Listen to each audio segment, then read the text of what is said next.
திருச்செந்தூர் அரசு மருத்துவமனையில் மருத்துவர்கள் பற்றாக்குறையால் பிரசவத்திற்கு அழைத்து வரப்பட்ட பெண் அலைக்கழிக்கப்பட்டதாக புகார் எழுந்துள்ளது. கீழநாலு மூளைக்கிணறு என்ற ஊரில் இருந்து பவானி என்ற கர்ப்பிணி திருச்செந்தூர் அரசு மருத்துவமனையில் தொடர்ந்து சிகிச்சை பெற்று வந்துள்ளார். சில நாட்களுக்கு முன்பு அவருக்கு பிரசவ வலி ஏற்பட்டதால் 108 ஆம்புலன்ஸ் மூலம் மருத்துவமனைக்கு அழைத்துச் செல்லப்பட்டுள்ளார். ஆனால் மருத்துவர்கள் இல்லாததால் தூத்துக்குடி அரசு மருத்துவமனைக்கு அழைத்துச் செல்ல செவிலியர்கள் வற்புறுத்தியுள்ளனர்.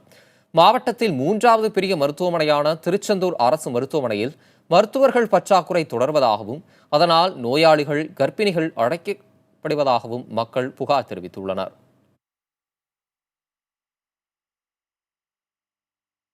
ரெண்டு நர்ஸுங்க டாக்டருங்க இல்லை, நீங்கள் டாக்டருக்கு ஃபோன் பண்ணி நீங்கள் வர சொல்லுங்க அப்படின்னு சொன்னதுக்கு டாக்டரம்மா இனிமேல் வரமாட்டாங்க, அவங்க இனிமேல் ஃபோன் போட்டாலும் வரமாட்டாங்க அப்படின்னு நீங்கள் தூத்துக்குடி தான் கொண்டு போங்க அப்படின்னு சொல்லிட்டாங்க. திருப்பி அந்த கூட வண்டியில் ஒரு நர்ஸம்மா வந்தாங்க. அவங்ககிட்ட நீங்கள் எப்படி இங்கே கொண்டு வரது, நீங்கள் அங்கே கொண்டு போக வேண்டியது தானே, இங்கே ஏன் கொண்டு வந்தியா, இங்கே தூத்துக்குடி நேரம் கொண்டு போக வேண்டியது தானே அப்படின்னு அந்த நர்ஸம்மாவை சத்தம் போட்டுதாங்க. அங்கே இந்த ஆஸ்பத்திரியில் நாங்கள் அந்த தான் பயந்து போய் தூத்துக்குடி கொண்டு போகாமல் இங்கே தனியாரில் கொண்டு பார்த்துருக்கோம்.